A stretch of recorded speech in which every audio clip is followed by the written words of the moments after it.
A tree that's nearly 2 centuries old is being removed from the White House grounds because, unfortunately, it's too sick to remain standing.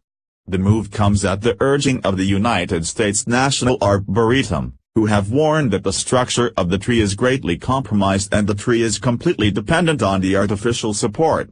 Yet, if you look at Newsweek's headline, the whole thing is Melania Trump's fault. According to the mainstream media stalwart, which has of late become a prime source of feverish, and often wholly inaccurate, anti-Trump invective, the cutting of the Jackson magnolia was done at the whim caprice of the First Lady. The story is titled Melania Trump Orders Removal of Near 200-Year-Old Tree from White House. That sounds pretty Leona Helmsley-ish, until you actually read it and realize she only ordered the removal of the Jackson magnolia after literally reviewing all possible options to save the tree. Mrs. Trump personally reviewed the reports from the United States National Arboretum and spoke at length with her staff about exploring every option before making the decision to remove a portion of the magnolia tree, Stephanie Grisham, Trump's communications director, told CNN.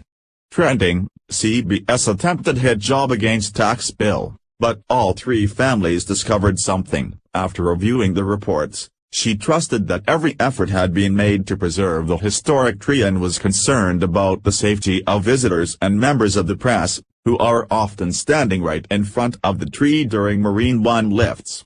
The reports from the United States National Arboretum on the Jackson magnolia, which was planted in 1828 in memory of Andrew Jackson's late wife, who died shortly after his election, were fairly unequivocal about what the tree's fate ought to be. The overall architecture and structure of the tree is greatly compromised and the tree is completely dependent on the artificial support, the report read. Without the extensive cabling system, the tree would have fallen years ago. Presently, and very concerning, the cabling system is failing on the east trunk, as a cable has pulled through the very thin layer of wood that remains. It is difficult to predict when and how many more will fail. Even though Melania ultimately made the decision regarding the fate of the oldest tree on the White House grounds, from looking the documents, one can safely say the decision was already made for her. This led to some pretty quick blowback for Newsweek on social media, even from some liberals. Related, smug editor slams repugnant GOP, one day later he's unemployed. Will this serve as a wake-up call for Newsweek? Given that the inimitable Kurt Ike Newald is still under employ, I think it's unlikely. With any luck, however, it'll serve as a wake-up call for some of their readers.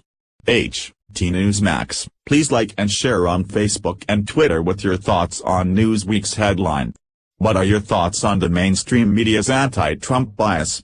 Scroll down to comment below.